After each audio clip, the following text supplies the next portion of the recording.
ਵਾਹਿਗੁਰੂ ਸਾਹਿਬ ਜੀ। ਡੰਡੋਤ ਵੰਦਨ ਕਵਾਰ। ਸਰਬ ਕਲਾ ਸਮਰਥ ਡੋਲਣ ਦੇ ਰਾਖੋ ਪ੍ਰਭੂ। ਨਾਨਕ ਦੇ ਕਰ ਹੱਥ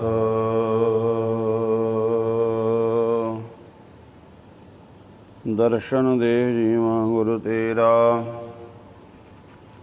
ਪੂਰਨ ਕਰਮ ਹੋਏ ਪ੍ਰਭ ਮੇਰਾ। ਇਹ ਬਿਨੰਤੀ ਸੁਣ ਪ੍ਰਭ ਮੇਰੇ। ਦੇਹ ਨਾਮ ਕਰ ਆਪਣੇ ਤੇਰੇ। कहाँ बुध प्रभ तुच्छ हमारे। बरन सकै महिमा जो तिहारी। हम ना सकत कर सिफत तुम्हारी। आप लियो तुम कथा सुधारी। जेता जियो पिंड सब तेरा। तू अंतरजामी पुरख भगवान। दासन दास कहे जन नानक। जिहा तू कराए तिहा करी बख्यान। सतनाम श्री वाहिगुरु साहिब जी। आसा बोले शेख फरीद प्यारे अलह लगे। ए तन हो सीखाग निमाणी गोर करे। आज मिलावा शेख फरीद टाकम कुंजड़िया। मनो मचिंदड़िया रहाओ। जे जाना मर जाइए घुम न आइए। झूठी दुनिया लग ना बझाई है। बोलीए सच धर्म झूठ ना बोलीए। जो गुर दसै वाट मरीदा जोलीए। शैल लगंदे पार गोरी मन धीरिया। कंचन बन्ने पासे कलवत चीरिया। से कहयाती जग न कोई थिर रहया। जिस आसन हम बैठे केते बैस गया। कतक गूंजा चेत डो सावन बिजलियाँ। सियाले सोंदियाँ पिरगल बाड़ियाँ।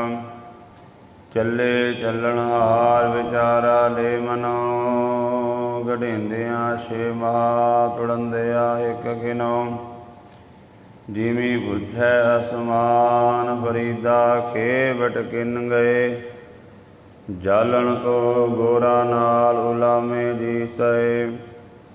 जिमी पुछै असमान फरीदा खेवट किन गए।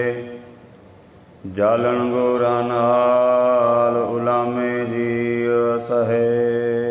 वाहिगुरु जी का खालसा वाहिगुरु जी की फतेह। परम सत्कारयोग गुरु रूप गुरु खालसा सत संगत जीओ। गुरु पातशाह जी ने बख्शिश की है। सत संगत का अमोलक समा बख्शिश किया है।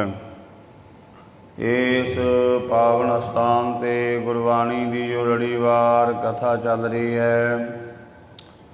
तिस दे तहत आसा राग दे विच बाबा फरीद जी का पावन शब्द जो इस समय पाठ किया गया है। ये पावन शब्द श्री गुरु ग्रंथ साहिब महाराज जी के पावन अंग 488 ते सुभाएमान है। बाबा फरीद जी का इत्थे दूसरा शब्द है। और इस शब्द के नाल ही आसा राग की इत्थे समाप्ति हो रही है। इस तो अगे गुजरी राग आरंभ हो रहा है। ਬਾਬਾ ਫਰੀਦ ਜੀ ਇਸ ਪਾਵਨ ਸ਼ਬਦ ਦੇ ਵਿੱਚ ਜੋ ਉਪਦੇਸ਼ ਕਰ ਰਹੇ ਹਨ ਕਿ ਐ ਮਨੁੱਖ ਪਰਮੇਸ਼ਵਰ ਵਾਹਿਗੁਰੂ ਦੇ ਨਾਮ ਨੂੰ ਜਪਣਾ ਕਰ ਔਰ ਅੱਜ ਹੀ ਤੂੰ ਬੰਦਗੀ ਵਾਲੇ ਪਾਸੇ ਤੁਰਨਾ ਕਰ, ਪਰਮੇਸ਼ਵਰ ਦੇ ਨਾਮ ਨੂੰ ਸੰਭਾਲਣਾ ਕਰ। ਇਹ ਜੋ ਦ੍ਰਿਸ਼ਟਮਾਨ ਸੰਸਾਰ ਹੈ ਇਹ ਸਦੀਵੀ ਕਾਲ ਰਹਿਣ ਵਾਲਾ ਨਹੀਂ ਹੈ। ਇਸ ਕਰਕੇ ਬਾਬਾ ਫਰੀਦ ਜੀ ਇਸ ਪਾਵਨ ਸ਼ਬਦ ਦੇ ਵਿੱਚ ਮਨੁੱਖ ਨੂੰ ਵਾਹਿਗੁਰੂ ਦੀ ਇਬਾਦਤ ਕਰਨ ਵਾਸਤੇ ਉਪਦੇਸ਼ ਕਰ ਰਹੇ ਹਨ। ਆਸਾ ਬੋਲੇ ਸੇਖ ਫਰੀਦ ਪਿਆਰੇ ਅੱਲੇ ਲੱਗੇ।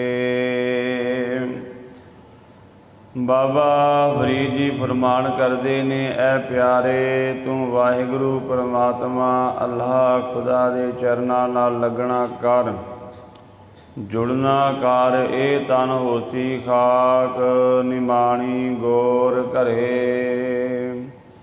ਇਹ ਜਿਹੜਾ ਤਨ ਹੈ ਇਹ ਇੱਕ ਦਿਨ ਖਾਕ ਹੋਣ ਵਾਲਾ ਹੈ, ਇਸ ਨੇ ਇੱਕ ਦਿਨ ਰਾਖ ਹੋ ਜਾਣਾ ਹੈ। ਔਰ ਇਸਲਾਮ ਮਤ ਦੇ ਅਨੁਸਾਰ ਕਿ ਜਦੋਂ ਕੋਈ ਪ੍ਰਾਣੀ ਚੜ੍ਹਾਈ ਕਰ ਜਾਂਦਾ ਹੈ ਉਸ ਨੂੰ ਕਬਰ ਦੇ ਵਿੱਚ ਦਫਨਾ ਦਿੱਤਾ ਜਾਂਦਾ ਹੈ ਔਰ ਉੱਥੇ ਜਿਹੜੀਆਂ ਰੂਹਾਂ ਨੇ ਉਹ ਲੰਮਾ ਸਮਾਂ ਉੱਥੇ ਉਸ ਕਬਰ ਦੇ ਵਿੱਚ ਆਪੋ ਆਪਣੀ ਕਬਰ ਵਿੱਚ ਪਈਆਂ ਰਹਿੰਦੀਆਂ ਹਨ। ਜਦੋਂ ਖੁਦਾ ਦੇ ਘਰ ਦੇ ਵਿੱਚ ਕਿਆਮਤ ਵਾਲੇ ਦਿਨ ਹਿਸਾਬ ਹੁੰਦਾ ਹੈ ਤੇ ਉਹ ਸਾਰੀਆਂ ਰੂਹਾਂ ਉੱਠ ਖਲੋਂਦੀਆਂ ਹਨ ਔਰ ਉਹਨਾਂ ਦਾ ਸਾਰਾ ਹਿਸਾਬ ਕਿਤਾਬ ਦੇਖਿਆ ਜਾਂਦਾ ਹੈ, ਵਾਚਿਆ ਜਾਂਦਾ ਹੈ ਔਰ ਫਿਰ ਉਹਨਾਂ ਨੂੰ ਉਹਨਾਂ ਦੇ ਕੀਤੇ ਹੋਏ ਕਰਮਾਂ ਦੇ ਅਨੁਸਾਰ ਸਜ਼ਾ ਮਿਲਦੀ ਹੈ ਜਾਂ ਬਹਿਸ਼ਤ ਮਿਲਦੀ ਹੈ। ਤੋ ਬਾਬਾ ਫਰੀਦ ਜੀ ਇੱਥੇ ਫਰਮਾਨ ਕਰ ਰਹੇ ਹਨ ਕਿ ਇਹ ਤਨ ਹੋਸੀ ਖਾਕ ਨਿਮਾਣੀ ਗੋਰ ਘਰੇ। ਨਿਮਾਣੀ ਨੀਵੀਂ ਭਾਵ ਜਿਸ ਕਬਰ ਦੀ ਕੋਈ ਬਹੁਤੀ ਉਹ ਨਹੀਂ ਹੈ, ਉੱਥੇ ਤੇਰਾ ਵਾਸਾ ਹੋ ਜਾਵੇਗਾ। ਇਹ ਤਨ ਹੋਸੀ ਖਾਕ ਨਿਮਾਣੀ ਗੋਰ ਘਰੇ, ਉੱਥੇ ਤੇਰਾ ਘਰ ਬਣ ਜਾਵੇਗਾ, ਭਾਵ ਤੇਰਾ ਸਰੀਰ ਉੱਥੇ ਦਫਨਾ ਦਿੱਤਾ ਜਾਵੇਗਾ। ਇਸ ਕਰਕੇ ਤੂੰ ਪਰਮੇਸ਼ਵਰ ਦੇ ਨਾਮ ਨੂੰ ਜਪ। ਆਜ ਮਿਲਾਵਾ ਸੇਖ ਫਰੀਦ ਟਾਕਮ ਕੂੰਜੜੀਆਂ ਮਨੋ ਮਚਿੰਦੜੀਆਂ ਰਾਓ। ਅੱਜ ਮਿਲਾਵਾ ਸੇਖ ਫਰੀਦ। ਬਾਬਾ ਫਰੀਦ ਜੀ ਨੂੰ ਫਿਰ ਜਗਿਆਸੂ ਪੁੱਛਦੇ ਨੇ, ਮਹਾਰਾਜ ਖੁਦਾ ਰੱਬ ਉਹ ਕਦੋਂ ਮਿਲ ਸਕਦਾ ਹੈ, ਉਹਦੀ ਬੰਦਗੀ ਕਿੰਨਾ ਸਮਾਂ ਕਰਨੀ ਪਵੇਗੀ? ਤਾਂ ਬਾਬਾ ਫਰੀਦ ਜੀ ਕਹਿੰਦੇ ਅੱਜ ਹੀ ਮਿਲ ਜਾਵੇਗਾ। ਆਜ ਮਿਲਾਵਾ ਸੇਖ ਫਰੀਦ ਟਾਕਮ ਕੁੰਜੜੀਆਂ।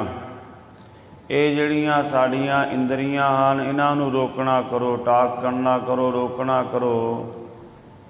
ਮਨੋ ਮਚਿੰਦੜੀਆਂ, ਕਿਉਂਕਿ ਮਨ ਨੂੰ ਇਹ ਮਚਾਉਂਦੀਆਂ ਹਨ। ਜਿਹੜੀਆਂ ਸਾਡੀਆਂ ਇੰਦਰੀਆਂ ਹਨ, ਅੱਖਾਂ, ਰਸਨਾ, ਕੰਨ, ਇਹ ਸਾਰੇ ਹੀ ਮਨ ਨੂੰ ਮਚਾਉਂਦੇ ਹਨ, ਦੁਖੀ ਕਰਦੇ ਹਨ। ਇਸ ਕਰਕੇ ਬਾਬਾ ਫਰੀਦ ਜੀ ਕਹਿੰਦੇ ਹਨ ਕਿ ਤੁਸੀਂ ਆਪਣੇ ਮਨ ਨੂੰ ਅੱਜ ਹੀ ਰੋਕਣਾ ਕਰੋ। ਮਨ ਕਿਵੇਂ ਰੁਕੇਗਾ? ਗੁਰੂ ਦੇ ਸ਼ਬਦ ਦੁਆਰਾ। ਸਾਡੇ ਇਹ ਇੰਦਰੇ ਵੀ ਵਸ ਵਿੱਚ ਹੋ ਜਾਣਗੇ ਜਦੋਂ ਆਪਾਂ ਗੁਰੂ ਦਾ ਸ਼ਬਦ ਜਪਾਂਗੇ, ਨਾਮ ਜਪਾਂਗੇ। ਤੋ ਬਾਬਾ ਫਰੀਦ ਜੀ ਕਹਿੰਦੇ ਹਨ ਮਨ ਨੂੰ ਬਚਾਉਣ ਦਾ ਇੱਕੋ ਤਰੀਕਾ ਇਹਨਾਂ ਇੰਦਰੀਆਂ ਤੋਂ ਕਿ ਪਰਮੇਸ਼ਵਰ ਦਾ ਨਾਮ ਜਪਿਆ ਜਾਵੇ। ਆਜ ਮਿਲਾਵਾ ਸੇਖ ਫਰੀਦ, ਅੱਜ ਹੀ ਮਿਲਾਪ ਹੋ ਜਾਵੇਗਾ। ਟਾਕਮ ਕੁੰਜੜੀਆਂ, ਇਹ ਜਿਹੜੀਆਂ ਇੰਦਰੀਆਂ ਨੇ ਇਹਨਾਂ ਨੂੰ ਰੋਕਣਾ ਕਰੋ। ਮਨੋ ਮਚਿੰਦੜੀਆਂ, ਕਿਉਂਕਿ ਜਿੰਨਾ ਇਹ ਇੰਦਰੀਆਂ ਸੰਸਾਰ ਵੱਲ ਜਾਂਦੀਆਂ ਨੇ ਓਨਾ ਹੀ ਮਨ ਸੜਦਾ ਹੈ, ਦੁਖੀ ਹੁੰਦਾ ਹੈ। ਰਹਾਉ ਵਿਸ਼ਰਾਮ ਦੇ ਕੇ ਕਹਿੰਦੇ ਨੇ, ਜੇ ਜਾਣਾ ਮਰ ਜਾਈਐ ਘੁੰਮ ਨਾ ਆਈਐ। ਜੇਕਰ ਮਨੁੱਖ ਨੂੰ ਇਹ ਪਤਾ ਹੈ ਵੀ ਇੱਕ ਦਿਨ ਮਰ ਜਾਣਾ ਹੈ ਤੇ ਮੁੜ ਕੇ ਇੱਥੇ ਨਹੀਂ ਆਉਣਾ, ਝੂਠੀ ਦੁਨੀਆ ਲੱਗ ਨਾ ਆਪ ਵਜਾਈ ਹੈ। ਫਿਰ ਝੂਠੀ ਦੁਨੀਆ ਦੇ ਪਿੱਛੇ ਲੱਗ ਕੇ ਕਿਉਂ ਆਪਣਾ ਜੀਵਨ ਵਿਅਰਥ ਗਵਾਉਣਾ ਹੈ? ਕਿਉਂ ਆਪਣੇ ਜੀਵਨ ਨੂੰ ਵਿਅਰਥ ਗਵਾਉਣਾ ਹੈ? ਜਦ ਮਨੁੱਖ ਨੂੰ ਇਹ ਬੋਧ ਹੋ ਜਾਵੇ, ਇਹ ਗਿਆਨ ਹੋ ਜਾਵੇ, ਇਹ ਸਮਝ ਆ ਜਾਵੇ, ਤਾਂ ਮਨੁੱਖ ਫਿਰ ਉਹ ਵਾਹਿਗੁਰੂ ਦੀ ਇਬਾਦਤ ਕਰਨ ਲੱਗ ਜਾਂਦਾ ਹੈ। ਪਰ ਛੇਤੀ ਕੀਤਿਆਂ ਹਰ ਇੱਕ ਮਨੁੱਖ ਨੂੰ ਇਹ ਸਮਝ ਨਹੀਂ ਆਉਂਦੀ, ਕਿਉਂਕਿ ਗੁਰਬਾਣੀ ਦਾ ਮਹਾਨ ਵਾਕ ਹੈ, ਰੱਜ ਨਾ ਕੋਈ ਜੀਵਿਆ ਪਹੁੰਚ ਨਾ ਚੱਲਿਆ ਕੋਈ। ਕੋਈ ਵੀ ਮਨੁੱਖ ਅੱਜ ਤੱਕ ਰੱਜ ਕੇ ਨਹੀਂ ਜੀਵਿਆ, ਔਰ ਉਹ ਹੋਰ ਆਸ ਰੱਖਦਾ ਹੈ, ਅਜੇ ਮੈਂ ਨਾ ਮਰਾਂ, ਅਜੇ ਨਾ ਮਰਾਂ, ਅਜੇ ਹੋਰ ਜੀ ਲਵਾਂ। ਤੋ ਬਾਬਾ ਫਰੀਦ ਜੀ ਕਹਿੰਦੇ ਹਨ, ਇਹ ਤਾਂ ਕਿਸੇ ਵਿਦਲੇ ਨੂੰ ਬੋਧ ਹੋਇਆ ਹੈ ਕਿ ਮੈਂ ਇਸ ਸੰਸਾਰ ਵਿੱਚ ਸਦੀਵੀ ਕਾਲ ਨਹੀਂ।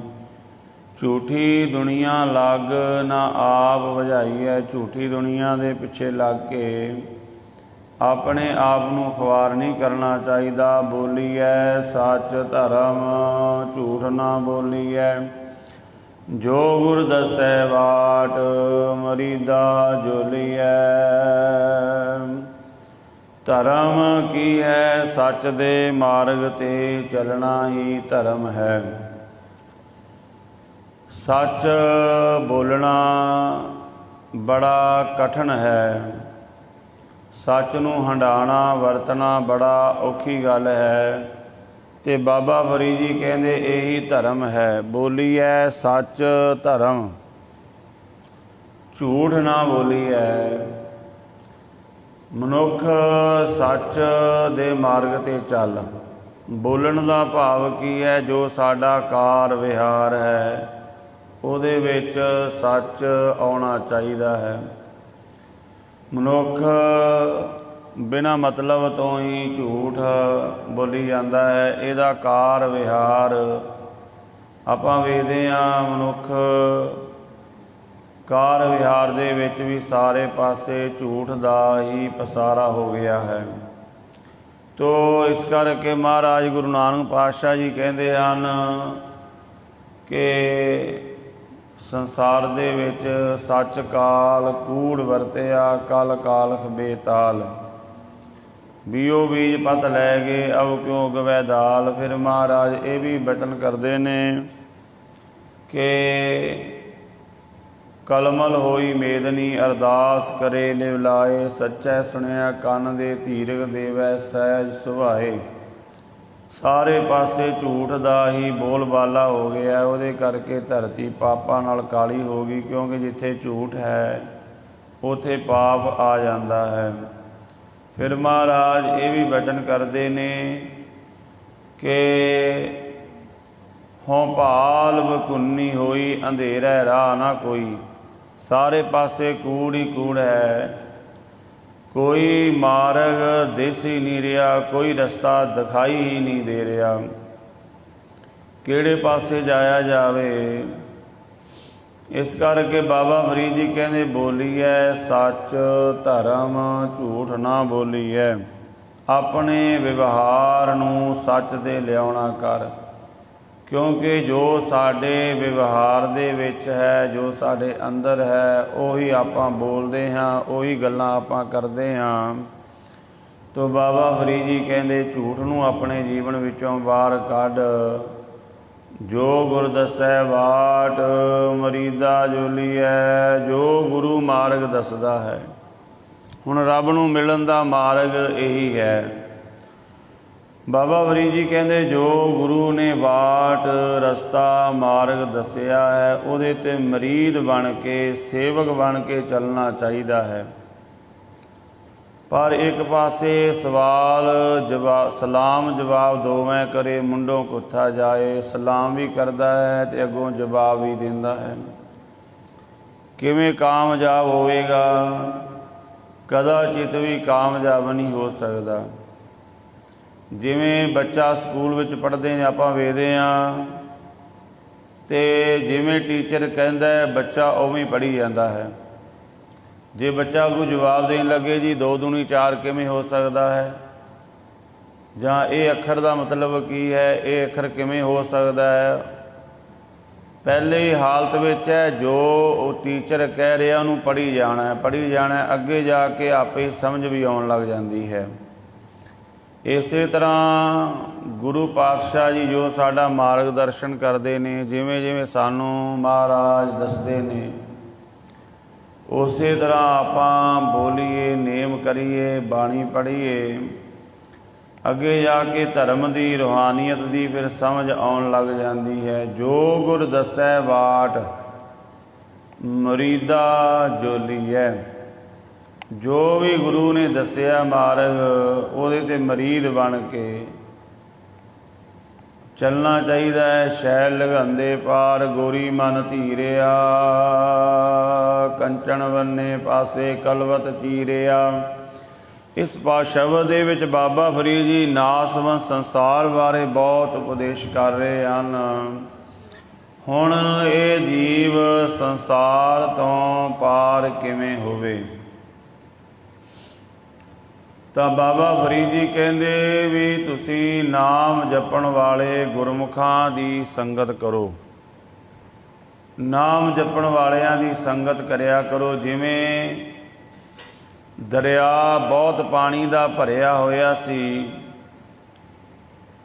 ਤੇ ਕੋਈ ਕਮਜ਼ੋਰ, ਬਿਲਕੁਲ ਕਮਜ਼ੋਰ ਵਿਅਕਤੀ ਉਹ ਦਰਿਆ ਦੇ ਕੰਢੇ ਖੜਾ ਹੈ, पर ਉਹਦਾ ਹੌਸਲਾ नहीं पै रहा दरिया ਨੂੰ ਵੇਖ के भी पार लंघ जावां। नौजवान आगे बांके शैल जवान वो तरना जानते सी ते उन्होंने पुछया की गल है? कहते भी पार जाना है पर दरिया ਨੂੰ ਵੇਖ के डर बड़ा लगता पिया है। तो वो जवान कहते कोई गल नहीं, आजा तेनू पार लंघा देंदे आ। फिर भी वो डरिया तो उन्होंने विचों 1-2 नौजवान विच वड़ गए दरिया दे। कहते डरन की लोड़ नहीं, वेख इवें तर के पार जाना है। उन्हां वल वेख के उहदे मन विच भी हौसला आ गया, तरवास बज गई। शैल लघंदे पार गोरी मन धीरिया। इस तरह जदों गुरमुखां की संगत आपां करांगे है तां बंदगी रूहानीयत करके बड़े कमज़ोर हाँ। कोई जप तप नहीं, जप तप संजम धर्म ना कमाया, सेवा साध ना जानिया हर आया। पर जदों नाम जपण वाले गुरमुखां की संगत विच बैठांगे तां जीव का हौसला बन जाता है। वो भी सिमरन करन लग जाता है ते भवजल तो पार हो जाता है। सत संगत का एडा वड्डा भारी महात्म है। शैल लघंदे पार गोरी मन धीरिया। जदों नौजवान बांके शैल जवान दरिया नूं पार करके लंघ रहे सी, गोरी वो इस्त्री जो बड़ी कमज़ोर है ਉਹਦਾ भी हौसला बन गया, मैं भी पार जा सकती हाँ। ਉਹਦੇ मन नूं भी धीरता आ गई ते गल सारी मन दे हौसले दी है। सारा करम मन के हौसले का है। मन ढह ढेरी हो जाए, एवं माड़ी जी गल ते हो जाए, सारा हौसला मन का है। तो मन नूं धीरज आ गई संगत के द्वारा। कंचन बन्ने पासे कलवत चीरिया। पर जिन्हां ने संसार दे कंचन वर्गे पदार्थ, सोने वर्गे पदार्थ जिहड़े ने सोना इत्यादक, इन्हां वाले पासे अपनी बिरती नूं जोड़ के रखिया। बाबा फरीद जी कहते उन्हां नूं इन्ना भारी दुख मिलता है पदार्थां विच जुड़िया होण के जावे जिवें किसी नूं कलवतर आरे दे नाल चीरिया जाता है। कंचन वन्ने पासे कलवत चीरिया। ਜਿਹੜੇ ਪਦਾਰਥਾਂ ਵਿੱਚ ਲੱਗ ਗਏ ਅੱਗੇ ਜਾ ਕੇ ਬਹੁਤ ਭਾਰੀ ਦੁੱਖ ਹੁੰਦਾ ਹੈ। ਇਹਨੂੰ ਆਪਾਂ ਇੱਦਾਂ ਸਮਝ ਲਈਏ ਜਿਵੇਂ ਬਚਪਨ ਹੈ ਬੰਦੇ ਦਾ। ਇੱਕ ਬੱਚਾ ਪੜ੍ਹਾਈ ਕਰ ਰਿਹਾ ਹੈ, ਉਹਨੂੰ ਆਪਣਾ ਬੜਾ ਸੰਜਮ ਦੇ ਵਿੱਚ ਚੱਲਣਾ ਪੈ ਰਿਹਾ ਹੈ। ਇੱਕ ਬੱਚਾ ਪੜ੍ਹਾਈ ਨਹੀਂ ਕਰ ਰਿਹਾ, ਉਹ ਬੜੀਆਂ ਖੇਡਾਂ ਮਾਣ ਰਿਹਾ ਹੈ, ਸਕੂਲ ਨਹੀਂ ਜਾਂਦਾ, ਸਾਰੇ ਫੰਕਸ਼ਨਾਂ 'ਤੇ ਜਾਂਦਾ, ਵਿਹਲਾ ਰਹਿੰਦਾ, ਘਰ ਵਿੱਚ ਖੇਡਾਂ ਖੇਡਦਾ ਹੈ। ਅਤੇ ਜਦੋਂ ਹੁਣ ਉਹਨਾਂ ਦੋਵਾਂ ਬੱਚਿਆਂ ਵੱਲ ਵੇਖਿਆ ਜਾਵੇ ਤਾਂ ਉਹ ਬੱਚਾ ਵਧੀਆ ਲੱਗ ਰਿਹਾ, ਜਿਹੜਾ ਮੌਜਾਂ ਮਾਣ ਰਿਹਾ ਹੈ, ਖੇਡ ਰਿਹਾ ਹੈ, ਪਰ ਇੱਕ ਬੜਾ ਔਖਾ ਹੋ ਕੇ ਪੜ੍ਹਾਈ ਕਰ ਰਿਹਾ ਹੈ।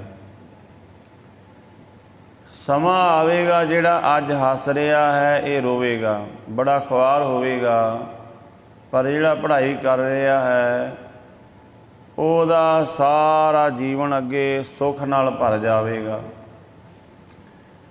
ਹੁਣ ਵੀ ਕੋਈ ਉਹਨੂੰ ਬਹੁਤਾ ਦੁੱਖ ਨਹੀਂ ਹੈ, ਪਰ ਉਹਨੂੰ ਇੱਕ ਮਰਿਆਦਾ ਵਿੱਚ ਚੱਲਣਾ ਪੈ ਰਿਹਾ ਹੈ। ਅੱਗੇ ਜਾ ਕੇ ਜੀਵਨ ਬੜਾ ਸੁੱਖ ਦੇ ਵਿੱਚ ਹੈ। ਇਸੇ ਤਰ੍ਹਾਂ ਆਪਾਂ ਵੇਖੀਏ ਸੰਸਾਰ ਦੇ ਵਿੱਚ ਗੁਰਮੁਖ ਵੀ ਜੀਵਦਾ ਹੈ, ਮਨਮੁਖ ਵੀ ਹੈ।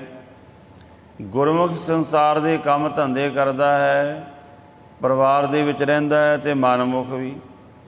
ਮਨਮੁਖ ਭੰਗੜੇ ਪਾਉਂਦਾ, ਦੁਨੀਆ ਦੇ ਪਦਾਰਥ ਤਰ੍ਹਾਂ ਤਰ੍ਹਾਂ ਦੇ ਖਾਂਦਾ ਪੀਂਦਾ ਹੰਢਾਉਂਦਾ ਹੈ। ਉਹ ਵੇਖ ਕੇ ਕਈ ਵਾਰ ਮਨ ਵਿੱਚ ਆਉਂਦਾ ਵੀ ਇਹ ਤਾਂ ਬੜੀਆਂ ਮੌਜਾਂ ਕਰ ਰਿਹਾ ਹੈ ਅਤੇ ਇਹਦਾ ਕਿਸੇ ਨੇ ਕੀ ਵਿਗਾੜ ਲਿਆ ਹੈ। ਪਰ ਮਹਾਰਾਜ ਕਹਿੰਦੇ ਭਾਈ ਨਹੀਂ, ਅੱਗੇ ਜਾ ਕੇ ਪਤਾ ਲੱਗੇਗਾ। ਉਦੋਂ ਨਹੀਂ ਪਤਾ ਲੱਗਦਾ ਜਦੋਂ ਬਚਪਨ ਦੀ ਉਮਰ ਹੁੰਦੀ ਹੈ, ਉਦੋਂ ਨਹੀਂ ਪਤਾ ਲੱਗਦਾ। ਉਹ ਜਦੋਂ ਅੱਗੇ ਸਮਾਂ ਆਉਂਦਾ ਕਾਫੀ ਸਮੇਂ ਬਾਅਦ ਫਿਰ ਪਤਾ ਲੱਗਦਾ ਜਾ ਕੇ। ਜਵਾਨੀ ਸਮੇਂ ਦੇ ਵਿੱਚ ਵੀ ਇੰਨਾ ਪਤਾ ਨਹੀਂ ਲੱਗਦਾ, ਬੁਢੇਪੇ ਦੇ ਵਿੱਚ ਆ ਕੇ ਪਤਾ ਲੱਗਦਾ ਸਾਰਾ ਬਈ ਕੀ ਪ੍ਰਾਪਤੀ ਕੀਤੀ ਹੈ।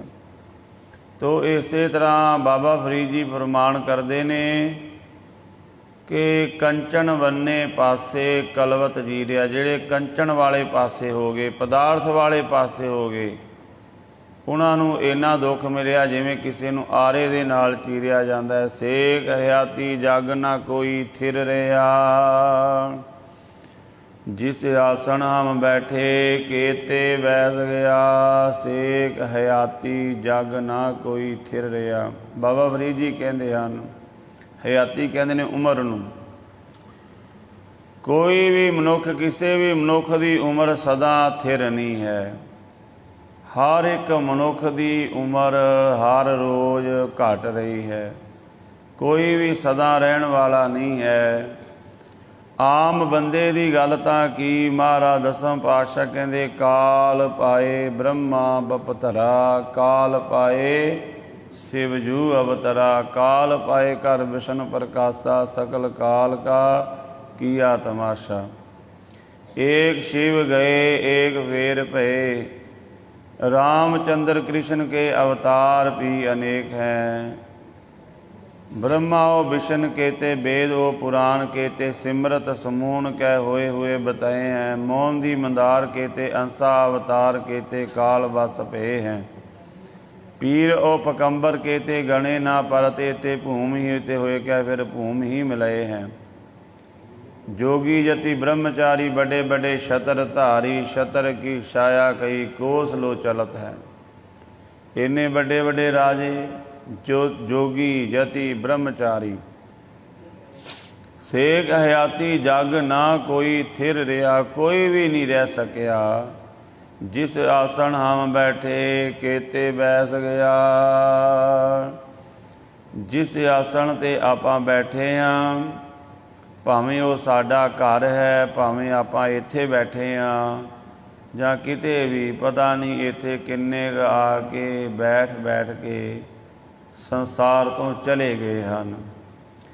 जिस आसन हम बैठे केते बैस गया, पता नहीं किन्नी लखां करोड़ां अरबां खरबां दुनिया बैठ के इत्थे चली गई है। पर मनुख जिथे भी बैठा है उत्थे दावा करन लग जाता है। थोड़ा जिहा समा मनुख गुरुद्वारे भी किसी एक थां ते बहन लग जाए ना, तो उत्थे भी दावा करन लग जाता भी इत्थे ते रोज़ मैं इस गुठ विच आ के रोज़ मैं ही बहना।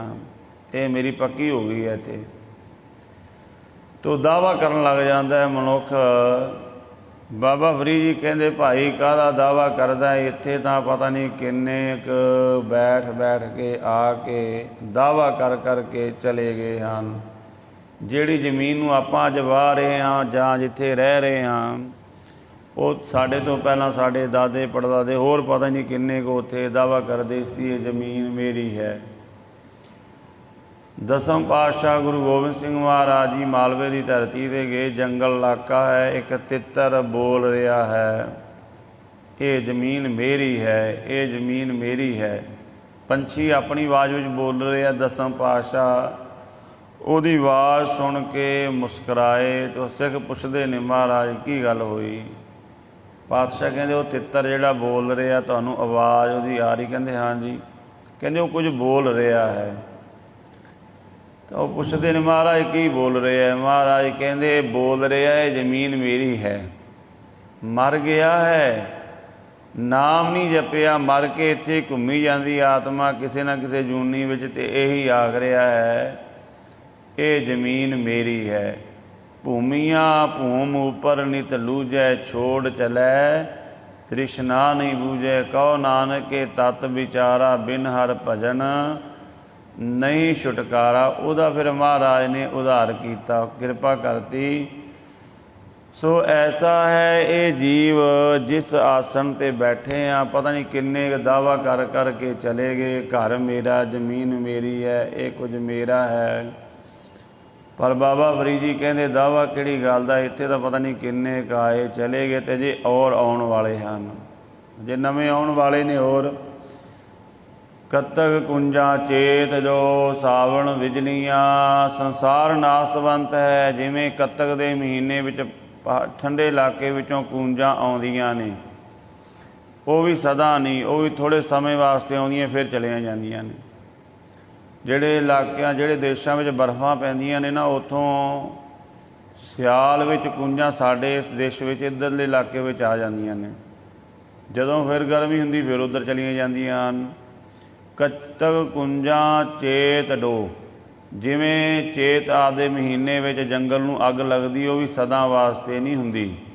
ਸਾਵਣ ਬਿਜਲੀਆਂ, ਜਿਵੇਂ ਸਾਵਣ ਦੇ ਮਹੀਨੇ ਵਿੱਚ ਬਿਜਲੀ ਚਮਕਦੀ, ਇੱਕ ਵਾਰੀ ਐਨ ਚਾਨਣ ਕਰ ਦਿੰਦੀ ਹੈ, ਪਰ ਸਦਾ ਵਾਸਤੇ ਨਹੀਂ ਹੈ, ਥੋੜ੍ਹੇ ਸਮੇਂ ਵਾਸਤੇ ਹੈ।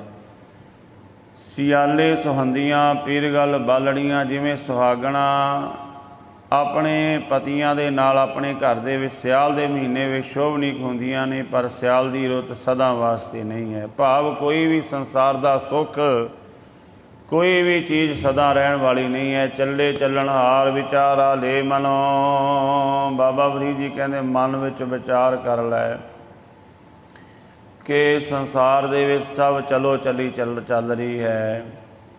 ਕੋਈ ਆ ਰਿਹਾ, ਕੋਈ ਜਾ ਰਿਹਾ ਹੈ। ਸਾਰੇ ਪਾਸੇ ਆਪਣੇ ਮਨ ਵਿੱਚ ਵਿਚਾਰ ਕਰਕੇ ਵੇਖ, ਤੂੰ ਵੀ ਚੱਲਣ ਵਾਲਾ ਹੈ। ਗੜੇਂਦਿਆਂ 6 ਮਾਹ ਤੁੜੰਦਿਆਂ ਇੱਕ ਗਿਣੋ। ਮਨੁੱਖ ਦੇ ਸਰੀਰ ਨੂੰ ਬਣਨ ਵਿੱਚ ਕਹਿੰਦੇ ਹਨ 6 ਮਹੀਨੇ ਦਾ ਸਮਾਂ ਲੱਗ ਜਾਂਦਾ ਹੈ। ਮਾਤ ਗਰਭ ਦੇ ਵਿੱਚ 6 ਮਹੀਨਿਆਂ ਵਿੱਚ ਸਰੀਰ ਪੂਰਾ ਕੰਪਲੀਟ ਹੋ ਜਾਂਦਾ ਹੈ। ਸਾਰੇ ਹੱਥ ਪੈਰ ਅੰਗ ਇਤਿਆਦਿਕ ਮੁਕੰਮਲ ਹੋ ਜਾਂਦੇ ਨੇ, ਪਰ ਜਦੋਂ ਇਹ ਨਾਸ ਹੁੰਦਾ ਓਨਾ ਸਮਾਂ ਨਹੀਂ ਲੱਗਦਾ। ਜਦੋਂ ਮਰਦਾ ਹੈ ਇੰਨਾ ਸਮਾਂ ਥੋੜ੍ਹਾ ਸਰੀਰ ਨੂੰ ਲੱਗਦਾ ਹੈ। ਇੱਕ ਛਿਨ ਦੇ ਵਿੱਚ ਖਤਮ ਹੋ ਜਾਂਦਾ ਹੈ। ਜਿਮੀ ਪੁੱਛੈ ਅਸਮਾਨ ਫਰੀਦਾ, ਖੇਵਟ ਗਿਣ ਗਏ। ਬਾਬਾ ਫਰੀਦ ਜੀ ਕਹਿੰਦੇ ਇੱਕ ਦਿਨ ਧਰਤੀ ਪੁੱਛ ਰਹੀ ਹੈ ਅਸਮਾਨ ਨੂੰ, ਇਹ ਅਸਮਾਨ ਜਿਹੜੇ ਇਸ ਧਰਤੀ 'ਤੇ ਜਿਹੜੇ ਮੇਰੇ 'ਤੇ ਕਬਜ਼ਾ ਕਰਕੇ ਬੈਠੇ ਸੀ, ਉਹ ਖੇਵਟ ਦੁਨੀਆ ਦੇ ਮਲਾਹ ਜਿਹੜੇ ਕਹਿੰਦੇ ਸਾਡੇ ਬਿਨਾਂ ਦੁਨੀਆ ਚੱਲ ਹੀ ਨਹੀਂ ਸਕਦੀ, ਉਹ ਕਿੱਥੇ ਚਲੇ ਗਏ ਨੇ। ਭਾਵ ਅੱਜ ਉਹਨਾਂ ਦਾ ਦੁਨੀਆ 'ਤੇ ਨਾਮੋ ਨਿਸ਼ਾਨ ਨਹੀਂ ਹੈ। ਜਾਲਣ ਗੋਰਾ ਨਾਲ ਉਲਾਮੇ ਜੀ ਸਹੇ, ਉਹ ਕਿੱਥੇ ਚਲੇ ਗਏ ਨੇ? ਉਹ ਗੋਰਾਂ ਦੇ ਵਿੱਚ ਕਬਰਾਂ ਦੇ ਵਿੱਚ ਜਾ ਪਏ। ਭਾਵ ਖਾਕ ਹੋ ਗਏ, ਮਿੱਟੀ ਹੋ ਗਏ, ਸਵਾਹ ਹੋ ਗਏ। ਅਤੇ ਉਹਨਾਂ ਦੇ ਕੀਤੇ ਹੋਏ ਕਰਮਾਂ, ਕਿਉਂਕਿ ਹੰਕਾਰ ਬੜਾ ਕਰਦੇ ਸੀ। ਜਿਹਦੇ ਕੋਲ ਵੀ ਸ਼ਕਤੀ ਆ ਗਈ, ਸੱਤਾ ਆ ਗਈ, ਉਹ ਕਹਿੰਦਾ ਬਸ ਮੈਂ ਹੀ ਹਾਂ, ਹੋਰ ਕੋਈ ਦੂਜਾ ਹੈ ਹੀ ਨਹੀਂ। ਫਿਰ ਉਹਦੇ ਕੀਤੇ ਹੋਏ ਇਸ ਹੰਕਾਰ ਦਾ ਫਲ ਅੱਗੇ ਜੀਵ ਆਤਮਾ ਨੂੰ ਬਹੁਤ ਭਾਰੀ ਕਸ਼ਟ ਉਠਾਉਣਾ ਪੈਂਦਾ ਹੈ। ਹੋਮੈ ਕਰਕੇ ਜੀਵ ਜਿੰਨੇ ਵੀ ਕਰਮ ਕਰਦਾ ਹੈ ਉਹਦੇ ਉਲਾਮੇ ਮਿਲਦੇ ਨੇ, ਉਹਦੀ ਸਜ਼ਾ ਜੀਵ ਨੂੰ ਮਿਲਦੀ ਹੈ। ਇਸ ਤਰ੍ਹਾਂ ਬਾਬਾ ਫਰੀਦ ਜੀ ਨੇ ਪਾਵਨ ਸ਼ਬਦ ਦੁਆਰਾ ਉਪਦੇਸ਼ ਕੀਤਾ ਹੈ। ਇੱਥੇ ਆਸਾ ਰਾਗ ਦੀ ਸਮਾਪਤੀ ਹੈ। ਬਾਬਾ ਫਰੀਦ ਜੀ ਦੇ 2 ਸ਼ਬਦ ਆ ਚੁੱਕੇ ਨੇ। ਇਸ ਤੋਂ ਅੱਗੇ ਗੁਜਰੀ ਰਾਗ ਆਰੰਭ ਹੋ ਰਿਹਾ ਹੈ। ਜਿਵੇਂ ਗੁਰੂ ਪਾਤਸ਼ਾਹ ਜੀ ਕਿਰਪਾ ਕਰਕੇ ਸੇਵਾ ਲੈਣਗੇ, ਆਪਾਂ ਬਾਣੀ ਦੇ ਨਾਲ ਜੁੜਾਂਗੇ, ਕਥਾ ਵਿਚਾਰ ਨਾਲ ਜੁੜਾਂਗੇ। ਹੋਈਆਂ ਭੁੱਲਾਂ ਦੀ ਖਿਮਾ ਜੀ। ਵਾਹਿਗੁਰੂ ਜੀ ਕਾ ਖਾਲਸਾ, ਵਾਹਿਗੁਰੂ ਜੀ ਕੀ ਫਤਿਹ।